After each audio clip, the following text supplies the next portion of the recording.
Salut mes petits taureaux, et bienvenue dans votre guidance du mois de septembre. C'est la rentrée, ouais. Et au cas où tu te sentirais un peu seul, démuni, sache que l'union fait la force. Voilà, et comme j'avais pas de transition, abonne-toi.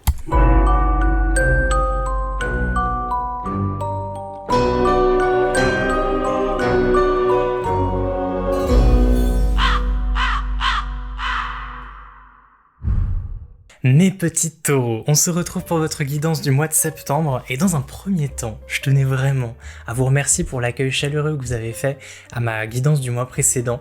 Donc c'est reparti, hein. Comme on dit, on ne change pas une équipe qui gagne. Donc on va à nouveau tirer les cartes là du Golden Universal Tarot, mais tu verras que ce mois-ci j'aurais changé un petit peu les jeux de cartes, même si le tirage reste le même. Voilà.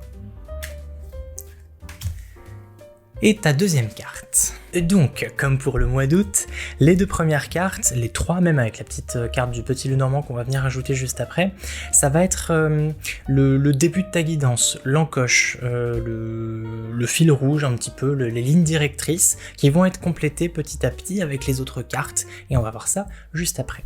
Donc on commence avec le cavalier de denier et le 3 de denier. Donc on est sur une énergie très terre, étant donné que les deniers ça représente la terre, donc très taureau ce mois-ci. J'ai l'impression qu'on va pas beaucoup changer. Bon, c'est que le début, mais on reste un petit peu dans ce qu'on a l'habitude de faire. On commence d'emblée donc avec le cavalier de denier qui est la carte qui représente bien le côté fiable, endurant, solide du taureau. C'est une carte voilà, d'endurance, du fait d'être constant, du fait de réussir à fournir la même quantité d'efforts et de résultats sur un long terme, sur le long terme. Et à côté, on a la carte du travail d'équipe. Une équipe donc solide. On est ici sur un groupe qui fonctionne, quelque chose qui est bien rodé, qui est bien huilé, une entreprise qui marche, un groupe qui marche. Chacun est à sa juste place et ça envoie du lourd. Là, j'ai l'impression que le cavalier de denier va te représenter parce que généralement, les cartes de cour représentent la personne à qui on tire les cartes. Donc toi, dans cette équipe, ici, on te voit comme étant l'élément solide, l'élément fiable. On va venir donc compléter ça avec une carte du petit Lenormand. Ici, on est sur le petit Lenormand enchanté. Et nous avons la carte de l'anneau. Alors, l'anneau dans le petit Lenormand, ça va nous parler d'un lien, d'une union. Généralement, on va parler ici de fiançailles, de mariage, d'une union solide, de quelque chose qui est amené à durer. Mais, outre le domaine relationnel, ça peut nous parler ici de contrat, de partenariat. Ici, on a la carte vraiment du travail d'équipe, d'une relation un peu professionnelle entre les différentes parties, d'une hiérarchie bien respectée. Et on a du coup cet anneau solide qui vient un peu renforcer ce pacte en fait, un pacte, une union. C'est quelque chose de circulaire, le cercle ne s'arrête jamais, il y a cette histoire de constance, donc c'est quelque chose qui est vraiment bien rodé, comme je le disais juste avant, qui fonctionne bien. Il y a une bonne entente, une bonne communication entre les différentes parties. Alors là, je vous parle uniquement de domaine professionnel, mais si on transfère ça sur un plan relationnel, ça peut être justement une équipe dans le couple par exemple, qui fonctionne bien, une famille qui fonctionne bien. Mais les deniers ont tendance à colorer un petit peu le tirage, plus du côté professionnel et financier. Ça peut être aussi des études, admettons que tu sois étudiant, étudiante, ça peut être aussi un binôme. Trouver quelqu'un avec qui travailler, avec qui avancer ensemble, et c'est une histoire de complément aussi. L'anneau et le 3 de denier, ça va te parler de complémentarité. C'est-à-dire que c'est la faculté d'utiliser les avantages, les meilleures qualités de chacun pour combler ses propres défauts, et inversement, et vice versa. Ce qui fait que du coup, vous ensemble, vous formez un petit peu l'ultime personne, l'ultime travailleur, l'ultime coéquipier, parce que vous travaillez harmonieusement. On va maintenant voir les aspects positifs, les succès du mois, les réussites, les bons conseils, et puis on enchaînera avec les contraintes, les obstacles, les aspects négatifs de ton mois. Pour ce faire, nous allons tirer avec le tarot Moucha, qui est un tarot très lumineux, qui me rappelle beaucoup la fin de l'été, début de l'automne, comme on le voit sur le dos de la carte. Et c'est parfait pour le mois de septembre, qui est un peu le mois de transition entre les deux saisons. Et deuxième carte, voilà. Donc mon petit taureau, qu'est-ce que tu as ce mois-ci? Tu as le 9 d'épée, et tu as un... Alors, est-ce que c'est un cavalier ou un valet? Je crois que c'est un cavalier. Non, c'est le valet, parce que le cavalier, il est représenté avec une tête de cheval et il est sur un cheval, bien entendu. Donc c'est le valet d'épée. Donc ici, dans tes succès, on a 2 cartes d'épée, donc c'est marrant, parce que là, dans la ligne directrice, on a 2 cartes de denier, et là, 2 cartes d'épée. On a une carte de cour, pareil, comme ici, donc là, c'est le valet, et nous avons le 9. Alors le 9 d'épée, qu'est-ce que ça nous dit? Généralement, son sens premier, ça va être les doutes, les peurs, les angoisses, quelque chose de très négatif, des choses qui te prennent la tête. On est sur un 9, le 9 c'est presque un 10, on arrive presque à la fin de la série des épées, et c'est un trop plein d'idées, parce que les épées c'est le plan du mental.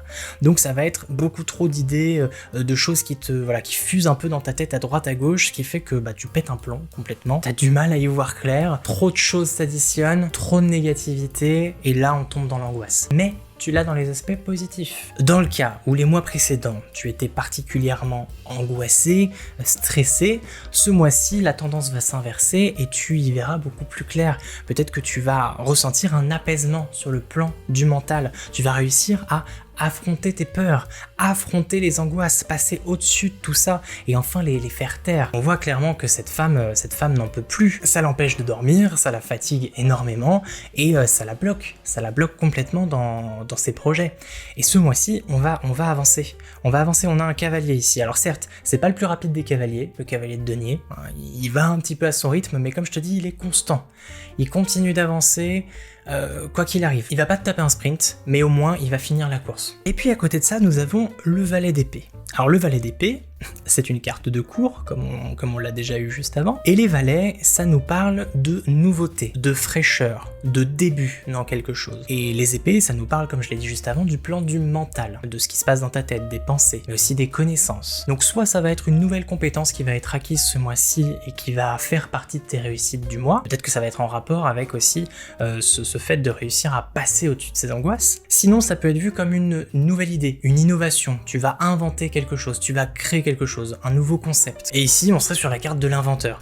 Ou alors, ce serait un nouveau mode de pensée, une nouvelle manière de voir les choses. Et là, ça rentrerait encore plus en lien avec la carte d'à côté. Réussir à voir les choses sur un plan que tu n'as jamais exploré auparavant, qui te permettrait de te sortir de tes angoisses. Inverser ta manière de penser. Finalement, le valet d'épée, ça va être apprendre quelque chose, donc une nouvelle compétence, quelque chose de nouveau, ou alors apprendre une information, découvrir quelque chose sur quelqu'un, sur toi-même, sur une situation. Voilà, donc il y a une histoire de découverte, de nouveauté, de fraîcheur, de changement aussi du coup, d'un début. Donc ça a l'air quand même de coïncider les deux cartes ici, ça va te débloquer en tout cas quelque chose sur le plan des angoisses et du stress. On va venir compléter ça avec une carte du Petit Lenormand toujours, et nous avons alors la carte 36. Oui, sur ce Petit Lenormand là, alors c'est représenté par un chemin, mais il y a la carte du chemin dans le Petit Lenormand, donc c'est pas le chemin. Il me semble qu'elle s'appelle le passage, mais c'est l'équivalent de la carte de la croix. Waouh. Et du coup je viens de mettre le nez dans le guidebook pour être sûr de comment l'auteur l'interprète dans son Petit Lenormand, et il est clairement noté, je vais te montrer. Il nous invite à affronter nos peurs lors d'une période de transition difficile. On te parle ici de passage inévitable, d'épreuves. On te parle également de transformation, de te pousser au maximum, donc de dépasser, de franchir tes limites. Et on est clairement dans ce 9 d'épée en positif, qui t'invite à passer au-dessus de tes angoisses, à les regarder en face et à leur foutre une patate dans la tronche. Ce mois-ci, en septembre, tu vas littéralement te dépasser. Et ça, c'est cool. D'ailleurs, les obstacles, on va en parler maintenant avec la partie négative de ton tirage, les obstacles du mois, les défis du mois. Et pour ce faire, nous allons tirer avec le Deviant Moon Tarot. On va venir compléter avec une carte, des cartes divinatoires d'Algariel. Hop, première carte. Et seconde carte. Donc mon petit taureau, qu'est-ce que tu as ce mois-ci? Tu as un cavalier de bâton, donc encore une carte de cour, Et tu as le 6 d'épée. Le cavalier de bâton, dans une position négative, c'est clairement attention à la précipitation. On te rappelle ici que tu as le cavalier de denier, qui lui ne se précipite pas, il va à son rythme, il prend son temps. Comme on pourrait dire, tout vient à point, à qui c'est attendre, c'est une carte de patience aussi, et d'endurance, comme je l'ai déjà dit plus tôt. Le cavalier de bâton, lui, ça va être un petit peu une énergie contraire, c'est une énergie très feu, les bâtons c'est le feu. Donc c'est vouloir aller très vite, vouloir tout, tout brûler sur son passage, parfois brûler les étapes du coup, hein, on reste dans le même jargon. C'est la carte du passionné, de celui qui fonce, c'est le téméraire, c'est celui qui se soucie absolument pas du tout des conséquences, qui va te taper un sprint, mais qui risque au bout du compte de s'essouffler et de pas vraiment finir la course. Dans la fable du lièvre et de la tortue, là c'est la tortue, et là c'est le lièvre. Clairement, c'est une invitation à ne surtout pas se précipiter. À côté de ça, nous avons le 6 d'épée. Le 6 d'épée, c'est une carte d'éloignement. Prendre du recul, prendre le large pour y voir peut-être plus clair, pour se poser, pour se calmer. Ici, on l'a en position négative. Donc là, je vois des difficultés à sortir de sa zone de confort, des difficultés à changer. Là, ici, il y a un changement qui va s'opérer dans tes succès du mois. Peut-être que ce changement va être compliqué, c'est même pas peut-être, c'est sûr et certain, étant donné qu'on a cette histoire de passage un peu escarpé, quelque chose de compliqué. En plus, on voit une espèce de montée comme ça, donc voilà, ça va pas être simple, mais le succès sera au bout de tout ça. En revanche, j'ai l'impression que c'est le fait de déclencher tout ça qui va être compliqué. Le fait de se lancer. Encore une fois, on te dit de ne pas faire ça rapidement. Il va falloir se lancer en préparant le terrain, donc pour le coup. Là, on revient encore une fois sur cette constance, sur cette endurance que tu as en toi. Le changement, c'est maintenant, mais il va falloir faire ça dans les règles de l'art. Bref, nous allons donc tirer une dernière carte pour les aspects négatifs de ton mois de septembre, avec les cartes divinatoires d'Algariel, et j'en ai une qui veut sauter. Et nous avons le casque. Alors, c'est marrant, parce qu'en mettant le nez dans le guidebook, dès les premières lignes, dans la partie générale, on nous parle ici de force de caractère, sachant ce qu'elle désire. Donc là, ça va être un petit peu le cavalier de bâton qu'on a là, fonceuse et non tournée vers la spiritualité. Donc on l'a dans les aspects négatifs, donc encore une fois, peut-être que ça va être cette volonté d'aller trop vite, de vouloir absolument rentrer dans l'art, alors que non. On nous parle aussi ici de personnalité tyrannique, voire même de patron tyrannique. Donc pour une bonne symbiose, une bonne synergie de groupe, la tyrannie n'a pas lieu, la précipitation n'a pas lieu non plus, parce que sinon ça crée un déséquilibre. Donc s'emporter, peut-être faire preuve d'entêtement, de trop de fougue, de trop de volonté, de trop d'énergie, ça pourrait te tourner vers la colère, vers l'impatience, et c'est en contradiction avec ce que devrait être ton moi, quelque chose d'harmonieux, quelque chose de bien fait, quelque chose d'équilibré. Reste calme, reste stable, reste taureau, tranquille, zen. On va tirer maintenant une avant-dernière carte avec le langage secret des animaux pour parler du domaine social. Donc ça va être plus ou moins en rapport avec ce que tu as ici, social avec la famille, les amours, les amis, les collègues. Donc ce mois-ci, mon petit taureau, tu as le taureau, non, tu as la libellule. Donc la libellule, ça nous dit magie, j'allais dire spiritualité, spontanéité, immédiateté et changement. Ici, on retrouve donc plusieurs mots qui coïncident et qui font écho au reste du tirage. On a spontanéité et immédiateté avec cette histoire de précipitation, de fougue, de tempérament feu, et on a changement qui va plus se rapprocher sur les succès du mois avec ce passage qui va enfin être franchi, même après difficulté, pour arriver à un changement sur le plan mental. On va enfin s'apaiser. La situation va changer. Il y a aussi cette peur du changement qu'on retrouve ici avec le 6 d'épée en négatif. La libellule, de manière générale, c'est un insecte très positif. C'est la joie de vivre, c'est la bonne humeur. C'est aussi, lorsqu'on en rencontre, lorsqu'on tombe sur une libellule, annonciateur de chance, de bonnes choses en fait. Être spontané, c'est être vrai, être qui l'on est.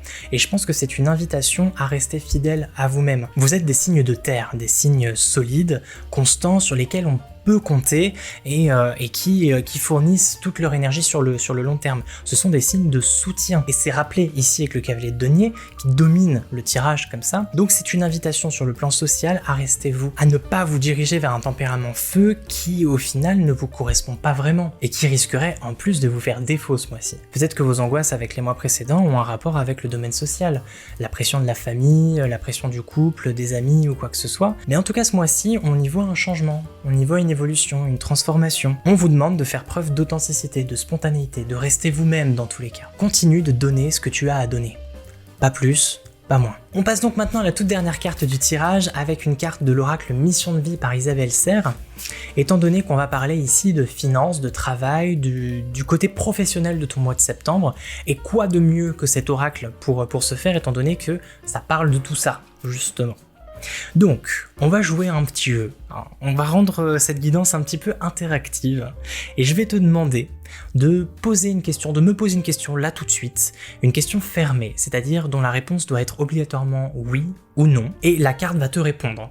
Parce que cet oracle a la particularité d'avoir un code couleur sur leur titre qui vont permettre de te dire oui ou non. Donc je te laisse réfléchir 2 secondes à ta question, tu peux faire pause bien entendu, et essaye de te concentrer du coup sur ton projet professionnel. Que tu sois à la recherche d'un travail, que tu sois déjà salarié, que tu comptes, je sais pas, changer de métier ou de poste, que tu travailles en libéral, qu'importe.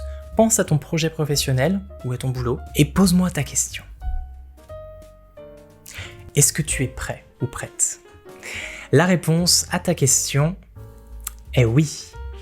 Alors, quelle que soit la nature de ta question, bien entendu, la réponse est oui. Et en plus de ça, bon, je sais pas si ça te donne une réponse en plus à ta question, mais on a une indication temporelle juste ici, qui est saison prochaine. Alors, tu en fais ce que tu veux, soit par rapport à l'intégralité de ton tirage, ou soit par rapport à ta question précise, mais maintenant, on va passer à l'interprétation de la carte. Et tu as eu, comme le titre l'indique, succès et abondance. Et ça rejoint parfaitement la première partie du tirage qui nous parlait d'un travail d'équipe qui fonctionne parce que très bien organisé, d'une constante, d'une fiabilité, d'une endurance qui va finir par payer et qui va t'apporter abondance. Tout travail mérite salaire et un travail constant mérite un salaire constant, c'est logique. Et ce mois de septembre sera particulièrement gratifiant pour toi sur le plan professionnel. Alors après, succès, ça va être quelque chose de particulièrement épanouissant, tu vas te sentir bien, ou tu es bien dans tes baskets sur le plan professionnel, et abondance, là, c'est que ça va rapporter. Donc très positif sur le plan financier. Après, peut-être qu'il va falloir ajuster toutes les autres parties du tirage, les aspects négatifs et positifs, réussir à passer ce cap, ne pas céder à la précipitation pour arriver à ce résultat-là qui n'est que pure positivité. Voilà mes petits taureaux pour votre guidance du mois de septembre. On se retrouve très très vite sur la chaîne et je vous embrasse très fort. Psst, c'est encore moi. Ouais, je sais. Mais je tenais juste à te dire que si t'as besoin d'un peu plus de précision sur ton mois, tu peux aller voir la guidance de ton signe lunaire et de ton ascendant. Tout est là, je vais pas te faire un dessin, t'as qu'à cliquer sur ce qui vient d'apparaître à l'écran. Et si t'as envie de discuter, comme ça, je t'invite à venir me suivre sur Instagram, mon pseudo s'affiche juste en bas. Et voilà, sur ce, porte-toi bien, et on se dit à plus.